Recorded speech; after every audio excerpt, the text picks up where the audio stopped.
तो लोगों को अपना ईगो को और अपने इमेज को डाउन करना है और सरकारी हॉस्पिटल और सरकारी स्कूलों का यूज करना है अगर समाज को आगे बढ़ाना है। जैसे मैंने 450 लोगों का सामाजिक सुरक्षा पेंशन के तहत वृद्धा पेंशन, विधवा पेंशन और विकलांग पेंशन अपने हाथ से फॉर्म भर करके किया। जन्म प्रमाण पत्र और मृत्यु प्रमाण पत्र के लिए लोग परेशान थे, अब पंचायतों में जो रिसेंट होता है उन लोग को यहीं से इशू करवाता है। हमारे कौम का, हमारे समाज का हाल बुरा होने वाला है ये प्राइवेटाइजेशन होने के नाते। तो मैं मिडिल क्लास के लोगों से अपील करता हूँ कि आप लोग सरकारी स्कूल में बच्चों को भेजिए, कि गाँव से बच्चे जब पढ़ाई करते हैं और वो जॉब कर लेते हैं, जब मजबूत बन जाते हैं तो वो गांव को छोड़कर शहर में चले जाते हैं। तो गांव के मजबूत लोग जब शहर में चले गए तो गांव में कौन बचे? मजबूर लोग। तो गांव में मजबूर लोग बचे तो वो गांव को मजबूत नहीं कर सकता। उसके बाद 11 नाला बनवाया हूँ और 18 पीसीसी रोड और 23 पेवर रोड बनवाया हूँ। मनरेगा का नाम चेंज करने से, वीबीजी रामजी रखने से अभी आप देख रहे हैं कि मतलब रोजगार मिल नहीं रहा है, कहीं काम नहीं हो रहा है।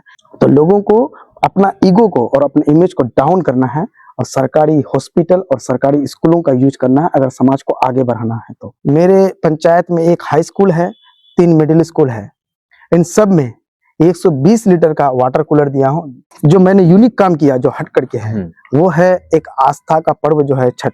छठ घाट बनवाने का काम किया मैंने, छठ घाट बनवाने जी, और 2 यात्री सेट बनवाया हूँ। देखिए, हिंदुस्तान है कृषि प्रधान देश, अगर यहाँ पर किसान अगर डेवलप नहीं होंगे तो हमारा देश भी विकसित नहीं कर सकता। अस्सलाम आदाब, मैं रमीज रेजा, आप देख रहे हैं दी गगन टॉप।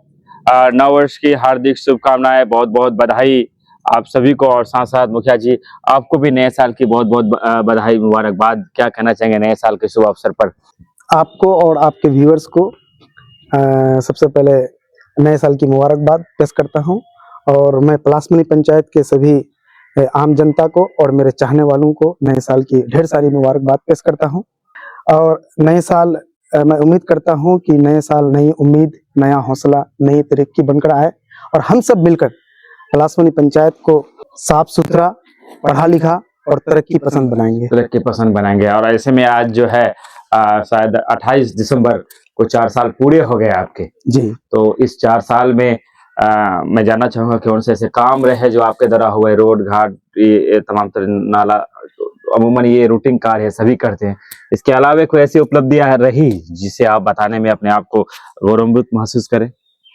पूरे पंचायत वासियों और मेरे चाहने वालों के सहयोग से, उन लोगों के आशीर्वाद से 4 साल कंप्लीट हो चुका है। और इस 4 साल में मैंने कोशिश किया है कि पूरे पंचायत के गांव-गांव, हर एक घर, हर एक गली, हर एक व्यक्ति, हर एक जरूरतमंद तक मेरा विकास पहुंचे, पंचायत का विकास पहुंचे। इसमें रोड, नाला और गली, इसको छोड़ करके मैंने जो यूनिक काम किया ये 20 साल के बाद पंचायत वासियों को जो मिला उसमें है कि जैसे मैंने 450 लोगों का सामाजिक सुरक्षा पेंशन के तहत वृद्धा पेंशन, विधवा पेंशन और विकलांग पेंशन अपने हाथ से फॉर्म भर करके किया हूँ, और 850 नए वोटर्स ऐड किया हूँ।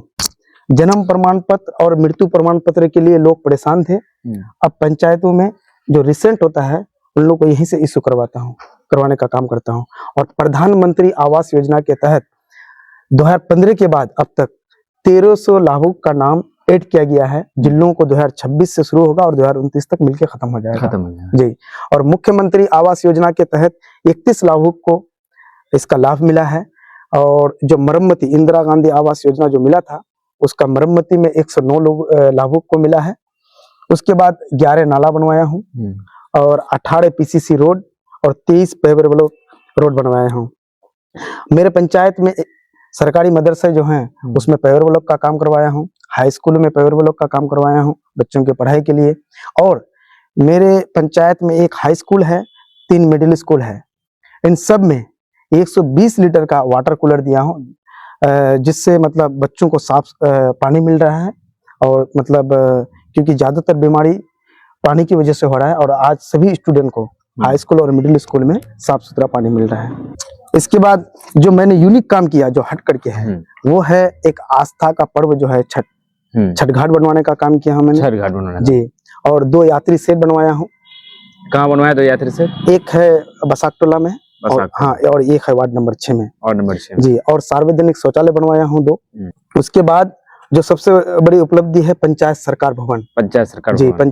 पंचायत सरकार भवन बनने से फायदा ये है कि अब गांव की सरकार एक छत के नीचे, आपके मुखिया वहीं मिलेंगे, आपके पंचायत सचिव मिलेंगे, आपके ग्राम कचहरी सचिव मिलेंगे, सरपंच मिलेंगे, आपके रोजगार सेवक मिलेंगे, आपके आवास सहायक मिलेंगे, मतलब जितने भी स्टाफ हैं सभी एक छत के नीचे मिलेंगे और एक ही एरिया में मिलेंगे। एक एरिया में। जी, इससे डेवलपमेंट को बढ़ावा मिलता है और गांव में लोग बिना डरे, जो काम के लिए ब्लॉक जाया करते थे, बिना डरे वो अपने गांव में ही करा सकते हैं। अभी चूंकि ये इलाका जो है और बहुत सारे काम होंगे आपके आएंगे उस पे, इलाका जो है कृषि प्रधान इलाका है और अभी धान की कटाई हुई है। ऐसे में पैक्सों का निर्माण किया गया था जी, कि जो सरकारी रेट है 2300 कुछ समथिंग जो रुपया है, लेकिन अब मार्केट में अगर बेचने जाएंगे तो 1700-1800 रुपया में तो 500-600 रुपया का घाटा हो रहा है।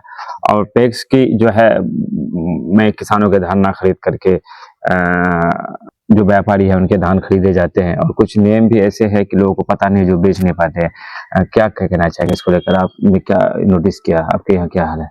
देखिए, मैं सभी आम जनताओं से ये अपील करता हूँ कि आपने पैक्स के चेयरमैन को जिताया है, उससे रिलेटेड कुछ भी है आप उनके घर पे जाइए या उनको फोन कीजिए, उससे जानकारी लीजिए। आप अगर मार्केट में 18 रुपये या 17 रुपये में बेचते हैं तो उससे अच्छा है कि आप डायरेक्ट पैक्स में दें। बहुत को किसी को लगता क्या है कि उसको तुरंत पैसा चाहिए। ज्यादातर किसान बाहर इसलिए बेच रहे हैं क्योंकि उसको आज बेचा तो आज ही सामने उसको पैसा चाहिए। लेकिन पैक्स में क्या है कि हफ्ते दिन, मैक्सिमम हफ्ते दिन आपको वेट करना होगा। लेकिन मैं कहना चाहता हूँ कि भाई आपका जब रुपया बढ़ रहा है, हफ्ते दिन इतना वेट किए, धान को लगाने से उसका कटाई तक 3 से 4 महीना आप इंतजार किए तो 5 से 6 दिन इंतजार नहीं कर सकते हैं। 5-6 दिन इंतजार कीजिए, 18 नहीं 23 का आप रेट लीजिए, या अगर चेयरमैन नहीं करता है तो चेयरमैन के खिलाफ आप आवाज उठाइए। जी बिल्कुल। बहादुरगंज के मुद्दों पर काफी जो है लगातार आप प्रभावशाली तरीके से बात भी करते हैं, विधानसभा चुनाव में भी काफी एक्टिव रहे आप और मस्जिद का आपने साथ भी दिया और आप लोगों की जीत भी हुई। हाल ही के दिनों में एक वीडियो वायरल हुआ और ये चीजें देख भी रहे हैं कि खाद की काफी जरूरत जो है किसानों को होती है और खाद के बिना खेती तो होगा ही नहीं। खाद जब भी आता है तो लंबी लंबी लाइनें, लंबी लंबी कतारें, उसके बाद लोकल दुकानों से मनमाना रेट पे लिया जाता है, तो इसके लिए कभी कोई आवाज नहीं उठाई जाता है और इसके लिए कोई आगे बढ़ाया जाए, क्या कहना चाहेंगे आप इसमें? देखिए, हिंदुस्तान है कृषि प्रधान देश। अगर यहाँ पर किसान अगर डेवलप नहीं होंगे तो हमारा देश भी विकसित नहीं कर सकता। हमारे प्रधानमंत्री जी का कहना है कि 2047 तक हम लोग विकसित हो जाएंगे। आप विकसित तभी होंगे जब आपके गांव प्रधान और किसान प्रधान देश है। गांव जब तक विकसित नहीं होगा तब तक आप डेवलप नहीं करेंगे। तो इसमें फ्रॉड कहाँ होता है? जहां से निकलता है, जैसे खाद यूरिया जहां से भी निकलता है वहां से डिस्ट्रीब्यूटर तक आता है। डिस्ट्रीब्यूटर आने के बाद ये क्या करता है, डिस्ट्रीब्यूटर लोग बहुत सारे किसानों का आईडी रखा है अपने पास। ये लोग ब्लैक से एक किसान के नाम से 100 यूनिट दे दिया, किसी के नाम से 50 यूनिट दे दिया, जो ओरिजिनल किसान का नहीं होता है, वो लोग किसी का भी बना के रखा है। तो मैं सरकार से आग्रह करता हूँ कि डायरेक्ट किसान का जो आईडी है उस आईडी से डायरेक्ट वहां से आप रिलीज करिए, डायरेक्ट रिलीज कीजिए वहां से। डायरेक्ट नहीं करने के कारण ये सारी चीजें, हाँ, जिस कारण ये मतलब ब्लैक से जो दिख रहा है उसका मेन कारण यही है। 7 से 8 माह का और समय है आप लोग के पास। सितंबर के लास्ट तक चुनावी बिगुल जो है पूरी तरह से चुनाव प्रचार जो है स्टार्ट हो जाएंगे। 5 साल का कार्यकाल उस समय तक आपका जो है पूरा हो जाएगा। फिर एक बार चुनावी इंतखाब में सारे लोग आएंगे, तो क्या लगता है दोबारा मुखिया हसन रजा आएंगे? अपने आप को आप कितना जो है इसके लिए सुटेबल समझते हैं? क्या लगता है, क्या उम्मीद है यहाँ की जनता से? देखिए, मैं विश्वास करता हूँ कामों पर। आप जहां भी रहें, अगर दिल से अगर काम करते हैं, मेहनत से काम करते हैं, आपको जो मतलब पद मिला है उस पद का आप सम्मान करते हैं और उस पद का अगर गरिमा को बचा के रखे हैं तो जाहिर सी बात है कि लोग आपका सम्मान करेंगे, लोग ख्याल रखेंगे। मैंने जब से मुखिया बना है फर्स्ट टाइम मैं डेली पंचायत भवन आता हूँ। आप भी अभी आए, आप हमको पंचायत भवन में देखे। मैं डेली 10 बजे से 3 बजे तक 4 बजे तक पंचायत भवन में बैठता हूँ। बहुत लोग आते हैं, समस्या लेके आते हैं, जहां तक मुझसे होता है मैं समाधान करता हूँ और नहीं हो पाता है तो उसको कैसे समाधान होगा उसका रास्ता जरूर दिखा देता हूँ। आप पूरे प्रखंड के अंदर जीविका भवन एक बनना है, लेकिन आज पलासमनी पंचायत में जीविका भवन पलासमनी चौक में बनवा रहे हैं, जहां सरकारी जमीन है PWD रोड के किनारे। जीविका भवन बनने से हमारी महिलाएं सशक्त होगी, उनको रोजगार मिलेगा, जब तक हमारी महिलाएं सशक्त नहीं होगी, उसको रोजगार नहीं मिलेगा, हम आगे नहीं बढ़ सकते हैं। आगे नहीं बढ़ सकते जी, तो पूरे प्रखंड के अंदर एक ही जीविका भवन बनना है, वो पलासपुर पंचायत में हम लोग बनवा रहे हैं। बना। बहुत चर्चित मामला रहा। हाँ, बीते दिनों आपसे बात करने का मौका नहीं मिला। सकोर सदबिटा प्रस्तावित सैनिक स्टेशन को लेकर जिस तरह की बातें हुई, किसान उसमें विरोध करे, हालांकि सुरक्षा का मामला भी बेहद जरूरी है बनना भी। इसको लेकर क्या दृष्टिकोण है आपका?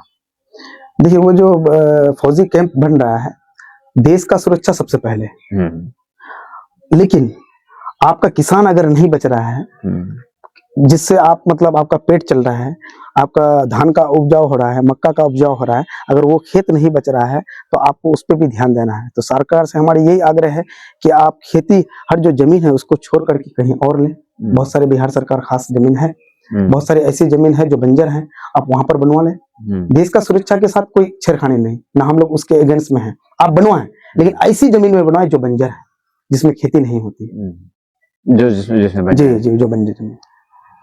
ठंड का काफी मौसम है, ठंड बढ़ता जा रहा है और ठंड का जो है असर भी इस बार काफी ज्यादा देखने में। ऐसे में लोगों से, पंचायत वासियों से क्या अपील क्या रहेगा ठंड को देखते हुए? मैं लोगों से ये अपील करता हूँ कि सेहत सबसे बड़ी चीज है। आप अगर धन दौलत कमा लिए लेकिन आपका सेहत नहीं बचा तो वो धन दौलत सारे सेहत को बचाने में लग जाएगा।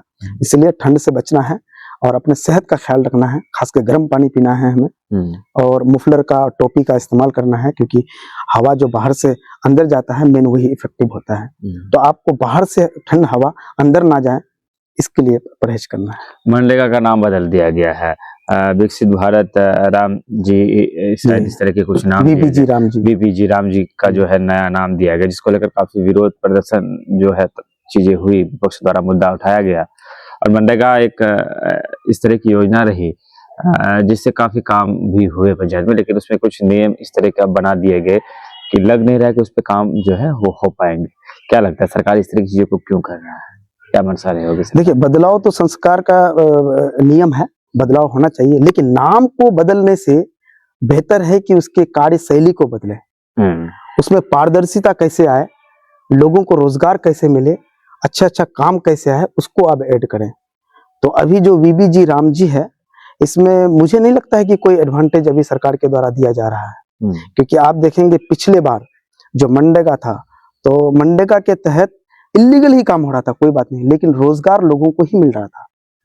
ट्रैक्टर वाले जो थे वो मतलब गांव के ही लोग हैं, उसमें जो मजदूर मिट्टी काट रहे थे वो गांव के ही लोग हैं, तो पैसे सबको मिल रहा था, रोजगार सबको मिल रहा था। लेकिन मनरेगा का नाम चेंज करने से, वीबीजी राम जी रखने से अभी आप देख रहे हैं कि मतलब रोजगार मिल नहीं रहा है, कहीं काम नहीं हो रहा है।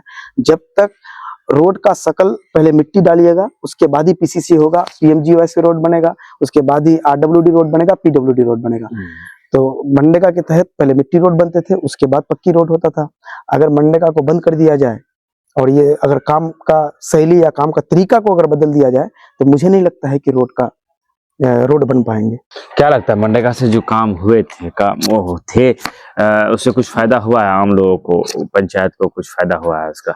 मनरेगा के तहत बहुत लोगों को रोजगार था, बहुत लोगों को, किसान को भी रोजगार था। लोग वृक्ष लगाते थे, लोग तालाब खुदाई कर रहे थे, लोग मतलब अपने मिट्टी कटवा रहे थे, कोई मिट्टी का भराई करवा रहे थे, तो मनरेगा के तहत था। लेकिन अब मनरेगा के तहत अब क्या बदलाव लाया है, ये चीज अब तक पता नहीं चल रहा है। पता नहीं। इस बार मुखिया हसन रैया के लिए काफी चुनौतियां भी है। अगली दफा जब आप चुनाव के मैदान में आए होंगे तो किसी पद पर आप रहे नहीं, जब आप पद पर नहीं रहते हैं तो आप पर जिम्मेदारियां भी जो है नाफिज नहीं होती और बहुत तरह की बातों को बोला जाता है, चीजों को। लेकिन इस बार जब आप जाएंगे जनता के बीच तो कई सारे सवालों का जो है सामना करना पड़ेगा, क्योंकि पद पे रहे आप। तो इन चुनौतियों का सामना चुनाव के दरमियान मुखिया हसन रैया कैसे करेंगे, क्या तैयारियां है आपकी? देखिए, जाहिर सी बात है कि जब हम वोट मांगने जाएंगे तो सवाल हमसे करेंगे। बहुत लोगों का काम कर पाया हूँ, बहुत ऐसा काम रहा है जो नहीं कर पाया हूँ, नहीं हो पाया है, तो मैं कोशिश करूंगा कि उन लोगों का जो भी समस्या है उसका समाधान निकालूं। और मैं अभी भी आपके क्या बोलते हैं माध्यम से, आपके चैनल के माध्यम से मैं अपील करता हूं कि जिनसे काम नहीं हो पाया, डायरेक्ट मुझसे राब्ता कीजिए, बीच में किसी की जरूरत नहीं है, डायरेक्ट मुझे कॉल कीजिए या पंचायत भवन आइए या मेरे घर पर आइए, उनका काम होगा जी। तो लगता है कि और बहुत सारे ऐसे काम भी होंगे जो करना चाहिए था, ऐसे कोई काम जो आप अभी नहीं हो पाया उसके लिए आप प्रयासरत हैं? जी, जैसे हाई स्कूल बनाना था मुझे, हाँ हाई स्कूल के लिए जमीन हम लोग अलॉट करवा दिए हैं, लेकिन हाई स्कूल की बिल्डिंग नहीं बनी है। हाँ हाई स्कूल बनवाना है, बहुत सारी चीजें हैं जो हाँ, अभी, जैसे मैरिज हॉल बनवाना है हमें। हाँ, मैरिज हॉल का काम अभी हम लोग को जमीन नहीं मिल पाया है। हाँ, मैरिज हॉल के लिए हम लोग कोशिश करते हैं। कोशिश करते जी, हैं। कोशिश करते हैं। चलिए आखिरी सवाल आपसे ये रहेगा कि मुखिया आसन में तो लगातार देखा जा रहा है जनता के बीच रहते हैं, हालांकि आप बतौर एक प्रतिनिधि हैं, तो आपके जो मुखिया जी हैं क्या रोजी हसन जी, जी, क्या वो जनता के बीच पहुंचती है? उनका जनता से कैसा रिलेशनशिप है, खास करके अगर महिलाओं की हम बात करें तो? बहुत सारी महिलाएं जाती है, अच्छा। उनसे मिलती है। हम्म।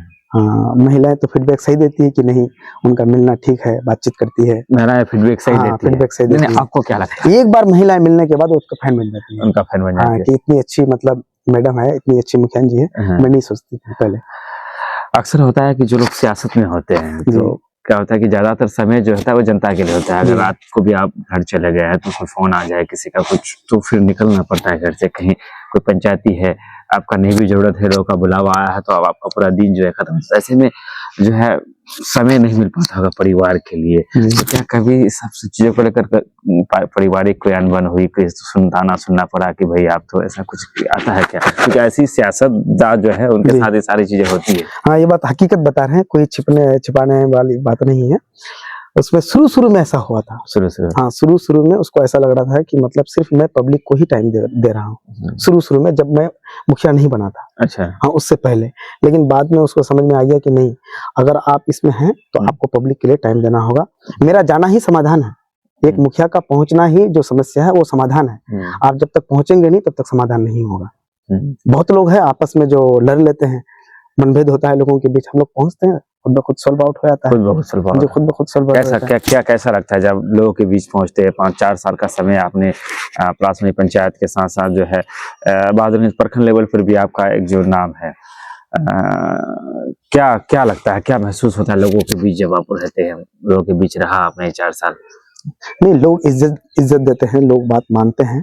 जब लोगों के बीच पहुंचते हैं, अगर कुछ मतलब अपनी बातें रखते हैं तो लोग मानते हैं। जी, बहुत अच्छा लगता है। और बचपन से ख्वाहिश थी कि लोगों के बीच रहें। और क्योंकि जो 28 दिसंबर 2025 को अभी एलुमनाई मीट हुआ था जवाहर नवोदय विद्यालय में, हम लोग पहुंचे थे, वहाँ का स्टूडेंट है। तो वहां पर मैं एक बात बोला था कि गांव से बच्चे जब पढ़ाई करते हैं और वो जॉब कर लेते हैं, जब मजबूत बन जाते हैं, तो वो गांव को छोड़कर शहर में चले जाते हैं। तो गांव के मजबूत लोग जब शहर में चले गए तो गांव में कौन बचे? मजबूर लोग। हाँ। तो गांव में मजबूर लोग बचे तो वो गांव को मजबूत नहीं कर सकता है। और जितने भी एलुमनाई मीट में थे, मैं सबको बोला कि आप कितने लोग हैं जो जॉब होल्डर हैं और गांव में बसे हैं? एक भी आदमी हाथ नहीं खड़ा किया। तो मैं लोगों से, और जो भी लोग जॉब करते हैं या जो लोग मजबूत हैं, उन लोगों से आग्रह करता हूं कि आप गांव में रहें। गांव में रहने से आप अगर मजबूत रहेंगे तो आपकी वजह से 10 आदमी और मजबूत होगा। हर एक गांव में अगर 10 जॉब होल्डर आदमी हो, 10 बड़े बिजनेसमैन हो, तो वो गांव गरीब नहीं रहेगा। वहाँ गरीब एक भी गरीब नहीं होगा, सब लोग अमीर बनते हैं ऑटोमेटिक, क्योंकि एनवायरनमेंट का इफेक्ट पड़ता है, माहौल का असर आता है। तो लोग आज जो शहर में शिफ्ट हो रहे हैं, जिस वजह से हम लोग का डेवलपमेंट भी रुक रहा है। गांव से आप पढ़ाई किए, गांव से बाहर भी आप पढ़ाई किए, लेकिन गांव का कोई मजबूर आपको पढ़ाया। आपके बाप अगर गांव में रहकर आपको पढ़ाया तो गांव में रह के पढ़ाया, लेकिन आप जब मजबूत बन गए तो आपको गांव में रखना चाहिए। गांव में रुक करके आपको गांव को डेवलप करना चाहिए। लेकिन अगर आप शहर में रुक गए तो शहर ही डेवलप होगा, गांव डेवलप होगा नहीं। तो ये बात मैंने एलुमनाई मीट में रखा भी और लोगों ने रियलाइज भी किया। और एक चीज बता रहे हैं कि अभी जो सरकारी स्कूलों का जो हाल है, जो बीपीएससी लॉन्ग हो रहा है क्या वीडियो? नहीं बड़ी। हाँ, अभी जो सरकारी स्कूलों में जो बीपीएससी क्वालिफाइड टीचर आए हैं, सभी क्रीम स्टूडेंट हैं। बहुत अच्छे फैकल्टीज आए हैं, हाई स्कूल में, मिडिल स्कूल में, न्यू प्राइमरी स्कूल में। तो तब भी माहौल नहीं बदल पा रहा है।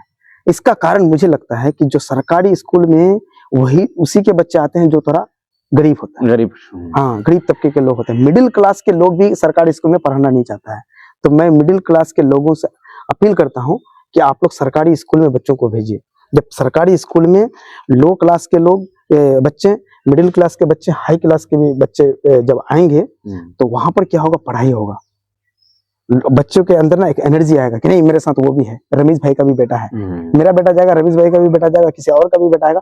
उन लोग के अंदर एक एनर्जी आएगा। और ऐसा नहीं कि सरकारी स्कूल में पढ़ाई नहीं होती है, बहुत अच्छे फैकल्टीज हैं और सरकारी स्कूल में पढ़ करके बहुत कोई हाई हो रहा है। लेकिन आज मिडिल क्लास के देखिएगा गांव में जो थोड़ा 30,000 40,000 रुपया कमाने लगा, तो ज्यादातर पैसा, मैक्सिमम पैसा वो पढ़ाई में ही लगाते हैं, प्राइवेट में। तो हमारे कौम का, हमारे समाज का हाल बुरा होने वाला है ये प्राइवेटाइजेशन होने के नाते। आप प्राइवेट, आप इसमें भी देख लीजिए, हॉस्पिटल में भी देख लीजिए, हॉस्पिटल में भी लोग, सरकारी में सब फैसिलिटी है लेकिन गवर्नमेंट प्राइवेट में लोग जा रहे हैं। तो लोगों को अपना ईगो को और अपने इमेज को डाउन करना है और सरकारी हॉस्पिटल और सरकारी स्कूलों का यूज करना है अगर समाज को आगे बढ़ाना है तो। चलिए, एक बहुत अच्छी बात कही आपने। नववर्ष की बधाइयों के साथ अब हम विदा लेना चाहेंगे। 2025 कैसा रहा ये तो आप ही बताएंगे, लेकिन 2026 जो है आपका सही गुजरे, बेहतर तरीके से जाए। मुखिया प्रतिनिधि पलासपनी के हसन रजा साहब हमारे साथ रहे, उनसे बातचीत हुई, कई सारी मुद्दों को लेकर हमने बातचीत किया। इनकी ओर से भी और हमारी ओर से भी एक बार फिर से आपको नववर्ष 2026 की बहुत बहुत बधाई, हार्दिक शुभकामनाएं। विदा लेते हैं, धन्यवाद, शुक्रिया।